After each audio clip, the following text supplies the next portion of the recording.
I'd say to the Speaker, after the impeachment, you're not in a position to be lecturing us about what the appropriate use of Senate time is. The House of Representatives is arguing before the Supreme Court that they're still looking at yet another impeachment. They're arguing that before the Supreme Court this week. Look, this is a legitimate oversight responsibility of the Senate. There was a lot of apparent misbehavior going on in the opening of those investigations into General Flynn and others. And so Ron Johnson, the head of Homeland Security, has got subpoenas out for Hunter Biden.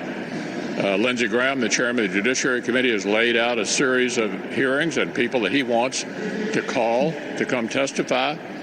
If the House can spend time on a baseless impeachment effort, then we should at least have oversight over what happened to initiate this whole process a couple of years ago. That's right, Cocaine Mitch. Don't let the Democrats get away with the nonsense here. Don't let them pretend that we shouldn't find out about the unmasking and about all these issues that have come up in recent weeks. There was spying on the Trump campaign. General Flynn was set up. This was done intentionally. It was done unethically. And if it's legal, it's only because people are abusing the powers they have against certainly the spirit of the statutes that are in place. But they're gonna keep on fighting back against us with everything they've got, because the political temperature, right, that we were expecting going into Trump's reelection was already going to be, the dial, to borrow from Spinal Tap, was going to be at 11. I don't know where it can go beyond that, because now you're going to add into it the backdrop of COVID-19, 40 million lost jobs, people's futures in real question, their savings wiped out, all these things that are happening right now. And that's just going to mean that this gets even more intense and loud and vicious, and it's going to be the most no-holds-barred political contest you've ever seen.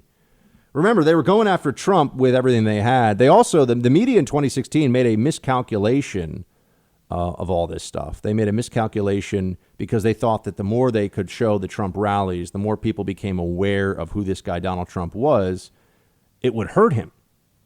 So CNN was airing his rallies, his whole rallies. And they all thought, look at him. It's so, they didn't realize they played a huge role. Trump not only co-opted the media's attention in general, but he co-opted the attention of his most fervent detractors, the people that hated him the most, got them to watch, got them to put him on. And so this is a very different, and they all assumed Hillary was going to win. This is very different. They know that Joe Biden is an incredibly weak candidate. And they also know that they're vulnerable on this deep state Russiagate stuff. Anyone who's paying attention and looks at what they did to General Flynn, I don't know if the FBI can recover from this in terms of its reputation. I think that Christopher Wray is the wrong man for the job. I think that he's shown that he is an institutionalist. He shows no remorse for what the bureau that he has been a part of for so long did here to a good American. As I told you before, they ruined the guy. They bankrupted him. They got him fired from his job. And FBI agents were trying to get him fired. Imagine that was... Do you know that, any prosecutor at any point in time deciding to go after you, all they have to do is leak to the press that there's a federal investigation of you. They don't have to provide anything for that. And if someone in the press writes that, your business may be toast. If you're, a money manager, or if you're, running some kind of a company where trust is paramount, and a Preet Bharara or a James Comey or any of these guys have to do is go to one of their allies in the press and just plant a story, and you could be ruined, and you have no way of fighting back against it.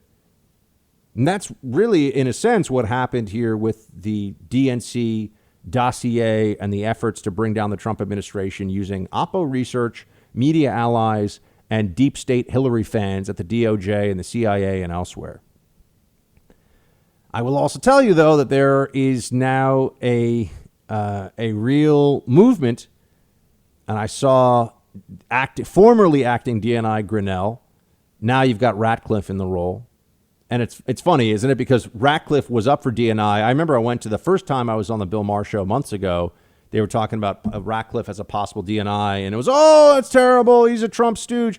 But after Grinnell went in there and shook things up and was throwing some throwing some elbows. They're okay. We'll take Ratcliffe. We're so sorry. Anything but Grinnell. The deep state libs did not like what Grinnell did.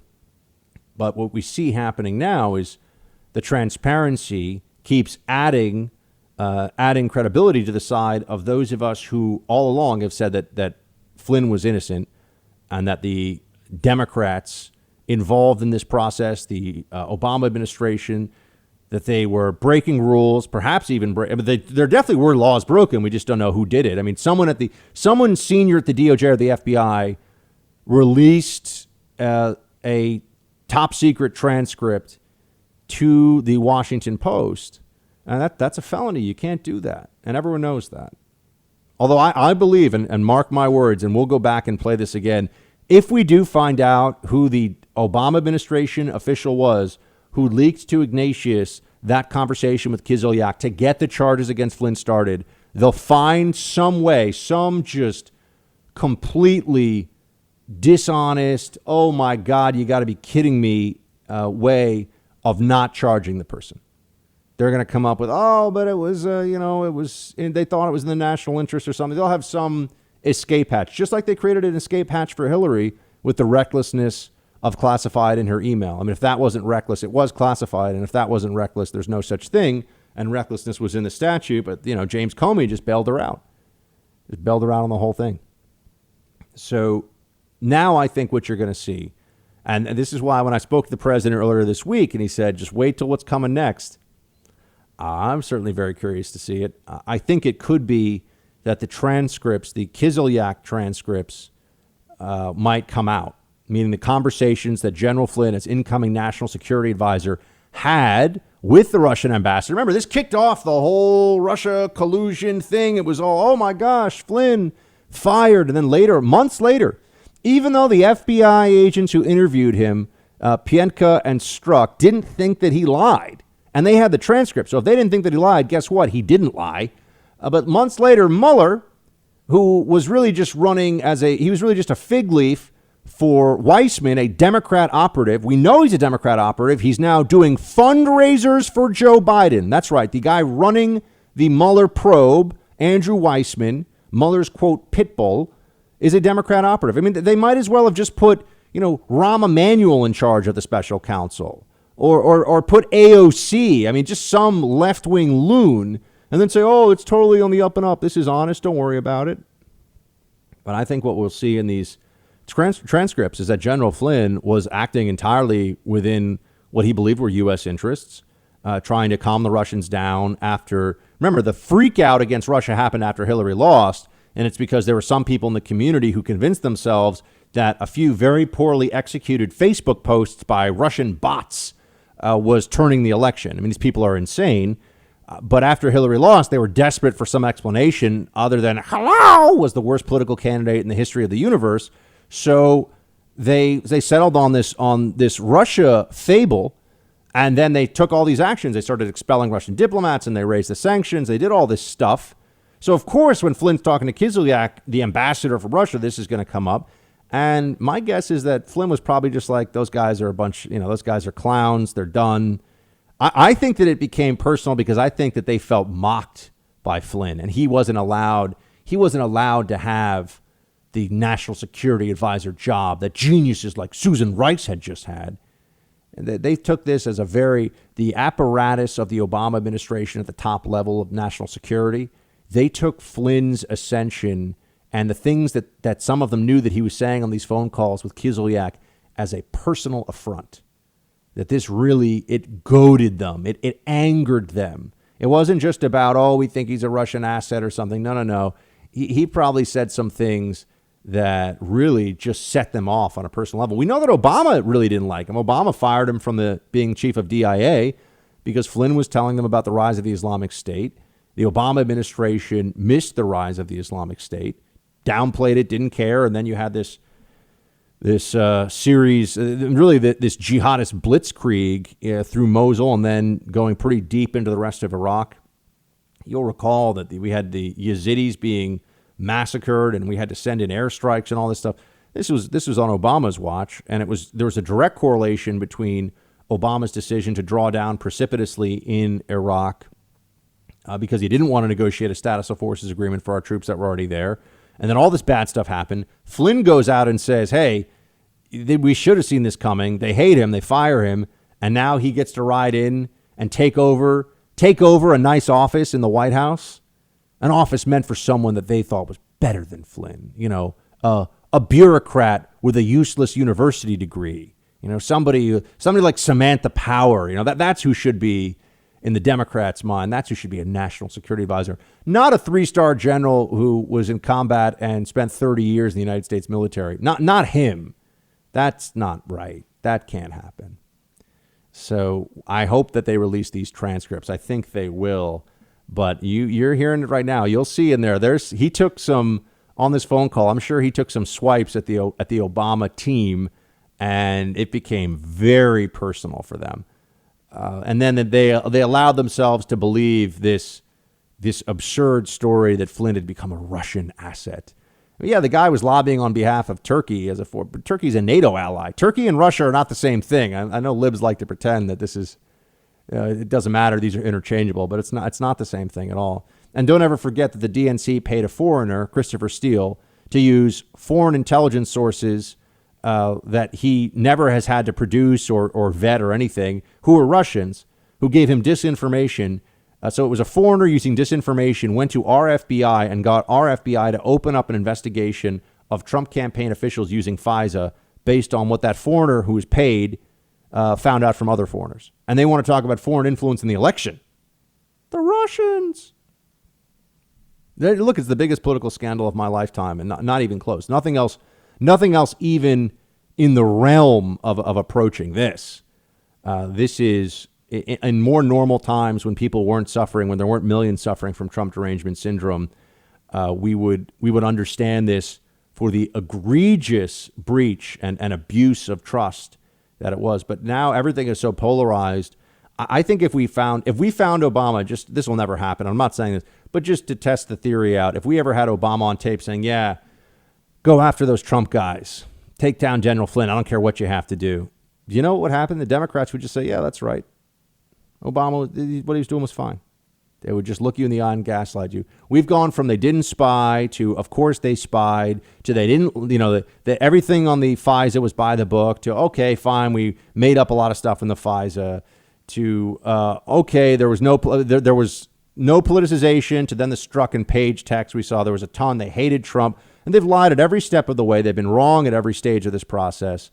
And now Chuck Schumer wants you to just forget about the whole thing. The mainstream media wants you to forget. CNN, which was the single biggest propaganda outlet for the Russia collusion fable, they want you to forget that their credibility is forever destroyed. I mean, they do not have credibility as a news network, and people there have really lost their minds over this.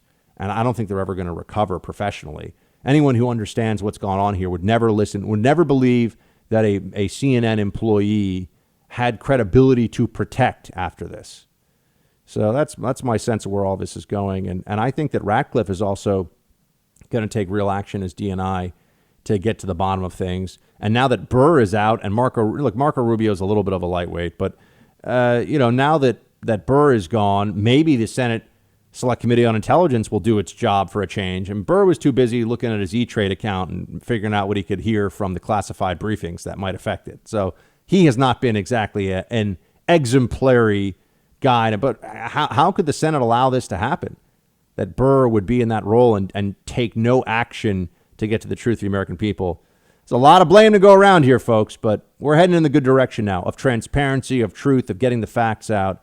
And it all goes, notice with every new revelation, with all new data, it's bad for the Russiagate conspiracy theorists. And it's good for those of us who have been saying the president did nothing wrong and Flynn did nothing wrong and this was all a setup.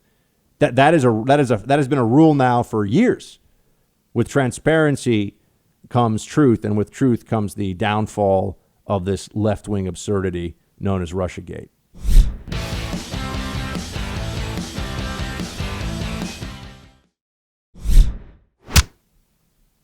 I have but one question to lead us off, sir. Are you going to beat this guy? Yes. Look, I don't want to jinx myself, but I tell you why. The American people, they fully understand what's at stake here. I mean, this is the most important election in anybody's life, not because I'm running, but because of the circumstances. Where we've lost, we've lost 36 million jobs. We have over, 93,000 dead, and the numbers climbing. And the way he's walked away from the rest of the world, he's not attending he's not having our folks at any of the international meetings of the World Health Organization. We're dealing with those nations that are working on vaccines as well. I mean, I just do not understand it. No one understands what Joe Biden's saying because it's just all nonsense all the time. We're not working with our allies, and it's like Mad Libs for politics with a Democrat. It's all just phrases that he's said other times or heard other places. None of it. This guy, there's nothing really being processed. It's just all. It's like he's a parakeet or something, or a parrot who just repeats things that he's heard elsewhere that his staff has written for him. What is? Look at this most important election. Really, we're going to do the most important election in a lifetime thing now, huh? We're going to say that, of course. Every election, the most important election of your lifetime. No cliche is too worn out for Joe Biden's taste. That is definitely the case. But he also had this one. I was. This is here. Play clip 17. This is Biden responding to a question. I think we got decades and decades of studies from actual weed smokers, though. Yeah, I do. I know a lot of weed smokers. Biden's like, I know a lot of weed smokers. Look, the thing is, they're going to make him into a likable grandfather. This is what the media's going to try to do: a likable grandfatherly figure that just wants to bring about more of a stable America where everything's better, and it's just going to be all propaganda. What ideas does this guy actually have? He's got no ideas. He's going to have to borrow from Sanders and AOC and these other far left Democrats who, yeah, they destroy the country, but the one thing they've got on Biden is at least they know why they're running or why they are in office and what they're trying to do. Right? At least they understand what their purpose is with all this. In this instance with Joe Biden, this guy he wants to be president because it's time for him to be president. I've been a senator for like 150 years, and I figured my speaking fees will go up a little bit if I were to get the job. And okay, great, there you go. It's going to be fun when they start bringing Hunter Biden down on Capitol Hill, though, and ask that guy some questions. Hunter Biden, guy has shown really astonishing judgment at various points in his career based entirely off of the father that he has and the connections that he has in politics. But that's coming your way, too, folks. Get ready for it.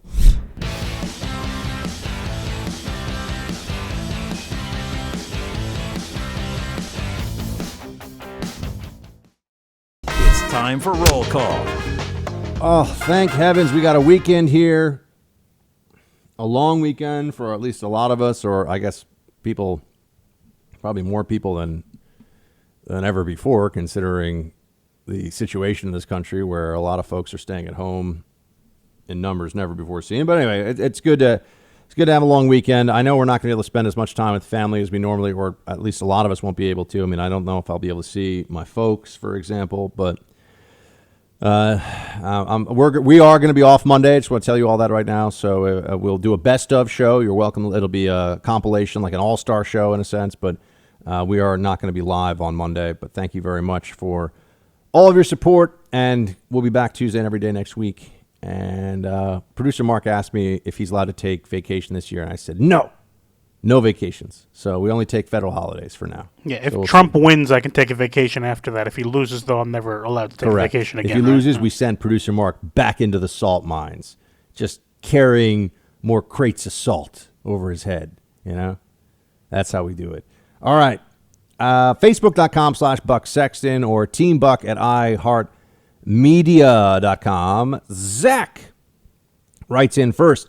What is your take on the FBI loopholes for viewing search histories without warrants and how they're being granted access to phones by manufacturers? So far, the unlocks of the phones are fair and do provide data that is necessary, but I'm afraid it's just another of the 1,000 tiny cuts. I love your show. I share it constantly when I travel for work, or at least when I used to travel pre-Wu flu. Zach, I think that, so I don't like that law enforcement is so easily able to get search history, although what they would say is that search history inherently is going through a third party anyway, so it's not really, it's almost like phone records. You're asking Google to look this up. But no, I think that search history should be considered content and not the forms of data that you can. So effectively, I think you should need a search warrant for search history. I think right now it's less than that. And as for granting access to phones, yeah, it always seems like the FBI goes, oh, we can't get into it. Oh, we can't get, and then they get into it and everyone goes, well, how'd you get into it? And they go, oh, we don't know. So look, the FBI, if the FBI really wants to get into your phone, they're going to get into your phone.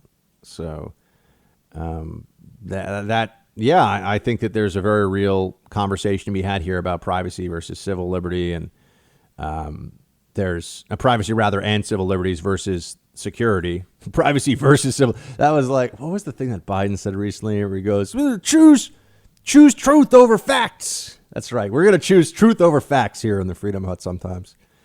Do you have what is the best Bidenism, producer Mark, of all time? Oh, definitely the intercourse one.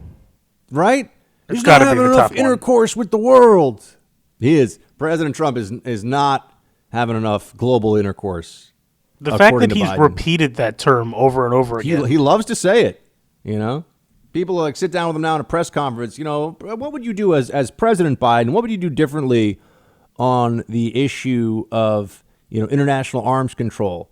Well, if I was trying to, talk missiles with people, I would have intercourse with all the world leaders. That's one way to go. Look, this is what the guy who's supposed to be leading the country is saying. He refers to, don't blame me. All right. Don't, if someone in your household starts walking around like, I want to have and they start using the word improperly, don't blame me. This is Biden. We're just telling you what Biden says. Didn't Bill Clinton try this strategy once? Oh, to have intercourse with the world? Yeah. I was making. I know. I get it. I hope you get the joke. I don't need to spell it out. I was letting it sit. So the people could take it in. Yeah, I was going to try to, bring the whole world together. Bill Clinton, he had a foreign policy strategy of he just wanted to make global intercourse. Yeah. I thought it was oval. Never mind. Oh, hey, family show. All right. Marcus, not to be confused with saucy producer Mark. So President Trump has told the WHO that America won't get fooled again. Right on. Shields high, eh? From your Winnipeg, Canada listener on KFAB Omaha. Woo! KFAB Omaha. You have been with us on the syndicated show from the beginning, and we love all the folks in the Omaha area. Thank you so much for listening to us and making sure that we can continue to reach you because you listen to us. So because you listen, we can keep doing this. And also, I've been meaning to say a big thank you as well to KFMB in San Diego, California. They added us recently, and we've been hearing from folks in San Diego. I got Mike Slater before me, fantastic guy, great lead-in, and really enjoying reaching people in San Diego. And, I might try to convince producer Mark that when we go with the mobile Freedom Hut, he keeps saying Florida, but have you been to San Diego, man? It is so beautiful. My argument, La Jolla is... Listen, San Diego's great. My argument is, why would we move from one of the highest tax places in the country to the second most highest tax place in the country? I don't know, because we have and most expensive place to live. Wonderful affiliate in San Diego. So, listen, I love San Diego. I think they're great, but why would we move there? That's true. We could just visit. Yeah. And that, I guess, also Sacramento, KSTE, folks in KSTE, Sacramento, they're paying those high taxes too. And they're actually where the state government is. So that's got to be, that's got to be. Oh, and also a big welcome to KTLK in Minneapolis, where we're on in the evenings. That was Minnesota. Very nice people and very good taste in radio if they listen to this show. So there you go. Beautiful city, actually. I've heard great things. I haven't been since I was a little kid, and I only kind of drove through it, but I've heard it's a great city. Luckily, I went around New Year's time. I was there for a wedding and no snow. Was shocked. There you go. Manuel, you cannot whistle with a mask on. I was wearing one to please a client. I started to whistle and only whooshing was produced. The silver lining of the virus is no whistling. As soon as I discovered this useless fact, I thought of you. Maybe the mask wearing is not so bad. Maybe I'm just going to, put it out there that, okay, this is at least one good thing from the mask wearing. No whistling. And I guess that makes sense because it stifles it. And a stifled whistle, that's not cool for anybody, right? You don't like a stifled or unstifled whistle. Correct. All whistling is bad and evil and must be banned forever. See, this is where my inner authority, the libs want you to stay locked in your home, go broke and ruin your business and wear a mask even when you're jogging. I don't want to do any of that. I just want to ban whistling. I don't know what the punishment should be. Maybe like a bucket of water thrown on top of you or something, but, nothing too severe. So you Just want saying. the police to go around and dump buckets of water on people if they whistle? I mean, they could use a super soaker. Hey, I'm civilized. At least I'm not saying taser people or anything really tough. So this is the most ridiculous conversation we've ever had. Oh, that's probably true. Sarah, hey, Buck, good news, bad news. The good news is that there is a surefire end to the corona pandemic. The bad news is we'll have to vote Biden into office. If he makes it into office, you can guarantee the media will go silent on it. It will be as if overnight it was eradicated. Sarah, I think you're basically correct here. I think that it's, they're the whole system, everything will change with Biden in office. Democrat governors will be much more reasonable about a lot of this stuff. They recognize that there's enormous economic consequences. All of a sudden, we'll start to have an adult conversation in those states that we couldn't have before. And also the people that open up won't be blamed so horribly. But right now, the political incentives, we know what they are, and they are aligned against Trump and against Republicans. Al, call me Al. Remember that one?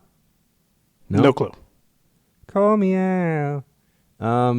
It's a song. You nailed it on Cavuto. Off the rails. It's almost like somebody said you're going to cover this story this way tonight. He seemed very uncomfortable and awkward throughout the whole speech. Yeah. I mean, I guess I did. I don't know. Did I nail it on Cavuto? I don't remember what I said. I do so much radio, I can't even remember some things sometimes. Yes, I you like nail this it guy, on Al. everything. He says I nailed it. Al, you're a genius because you think that I nailed it, so we're good. You nail everything. You're Buck Sexton. There we go. Producer Mark. Bonus time isn't until Christmas, Producer Mark. So. Oh, my bad. Then you're terrible. Yeah, I was going to say. You're awful. Don't use up all the sweet stuff this early in the process. So. All righty. Gina. Hi again, Buck. Been a while since I've written, but have to comment on cursing. I love that you are a family-friendly show. My grandkids are often with me during your show, which I never miss, and ask if I'm listening to Buck. They will sit and listen, and there's nothing I would be afraid to share with them, as freedom is available to all who care to partake. But I got to tell you, if you come to Denver, which I hope you will soon, the F word is my fave. I like this lady, Gina. And I would love to sip a Patron Silver with you while sharing some expletives, going over what is happening with our nation. Shields blanking high, Buck. Gina, great note. I agree with you. I think salty language has a place in our discourse. And right, the Freedom Hut, the Buck Sexton Show will always be something you can listen to without ever any concern. You can listen to it with the kids. That's how we do it. But yeah, if you catch me not mic'd up, and I also just, in case you ever hear me in an off mic moment, which always happens to somebody in their career, and I go, what the blank is, going on or something. Just so you know, I'm a human being too. I use normal words.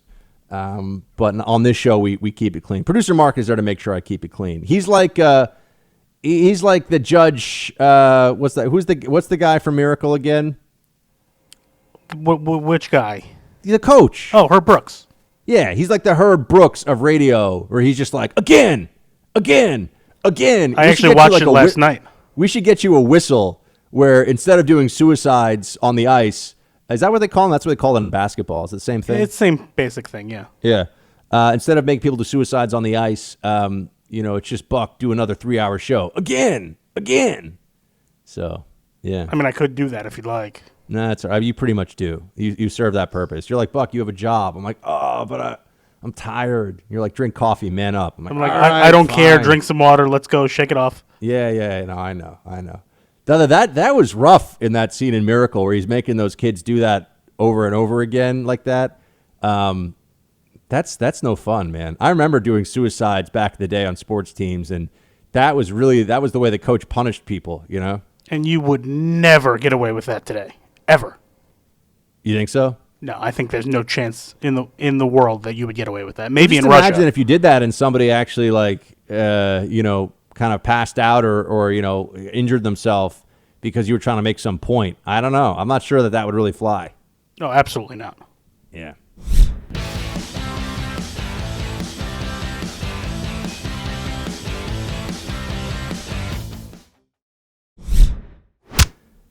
All right, more roll call. Oh, remember to check in on bucksexton.com over the weekend. You can listen to the podcast there. You can also check out our stories. We do stories based on the show and other news items for you, and it's a good place to go check out, bucksexton.com. Kristen, hey, Buck, love your show. I make sure to listen to the podcast daily. I love your Alex Jones voice. It's spot on. I do miss hearing Commie Bear, though. Hope you bring him back soon. Shields high. Well, Commie Bear is part of the Bilderberg Illuminati conspiracy to make every American have a tiny AK-47 and drink a small bottle of vodka. All right, I'm just telling you the truth. I've been there. I know. Just like that. That's how we do. That was for you, Kristen. Commie Bear, I would bring him back, but I don't know. I mean, am I really gonna do like videos with a little bear and do a stupid Russian voice? And the answer is probably yes. It's probably yes on the YouTube page.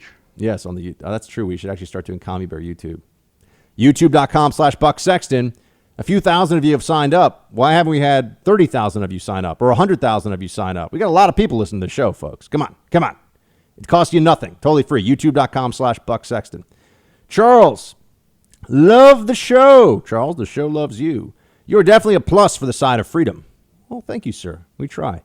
My mind has been blown day after day since Trump won. We are engaged in a fight, and the people we are fighting have been caught red-handed using nunchucks and chains, also known as nunchakus, I believe. It didn't take Trump down, but it did slow his agenda. Now, when all the proof is coming out and we should advance, we are showing chivalry to the other side. We won't break precedent. We won't prosecute. We won't investigate. What is going on? Charles, you are stumbling upon a very important truth, and it is that the problem with having principles is that if you really do adhere to them, they can be an impediment to getting even with the other side and can even be an impediment to what would be true justice. But if your principle is you will not abuse a process in order to get a desired outcome, it's going to limit your options a little bit. It's the way it is.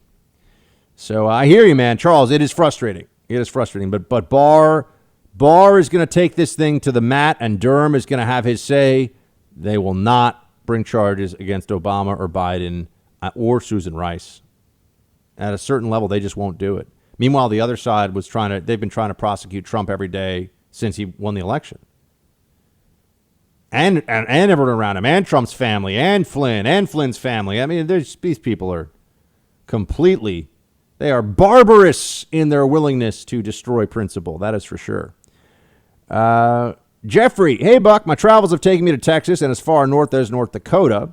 The people in Texas are pretty much living life like they always have. I was able to go get a nice steakhouse and have a steak and shrimp with a nice Caesar salad. Here in Jersey, I can't even get a milkshake from Sonic since my truck won't fit through the drive-thru. I was able to get a shake at Sonic in Arkansas that has a special drive-thru lane just for tractor trailers. I listen to podcasts every day, never miss your show, and continue to pass the buck regularly. Keep up the great work and stay safe. Shields high. Yeah, Jeffrey, I hear you. States are in very different circumstances right now based upon, well, a lot of things. But I'm glad at least you get a milkshake sometime. Man, a milkshake, I don't know. My milkshake brings all the libs to the yard. I don't know if that works or not. I think it's the opposite. Oh, yeah, no, probably my milkshake scares all the libs from the Yes, exactly. My milkshake is my dance moves, right? That's what I think this is. I don't know. Yes, Now I'm pulling yes. a Biden. I'm like, my milkshake. I mean, it's delicious, but am I shaking? What am I doing? What is a milkshake in this context? I'm pulling a Biden here, folks. I don't really know. I actually have a GIF of you from my wedding dancing that I have not That's shared amazing. yet. We got to share. We'll share that out on social We media. will. You got to bring that back. Dave, dude, love you on iHeart. Discovered you a month ago and listened to everyone since. Thank you, Dave. We love you. Everybody have a great weekend. Celebrate with your family. Think about our soldiers. Think about Memorial Day. And we'll be back Tuesday. Shield tie.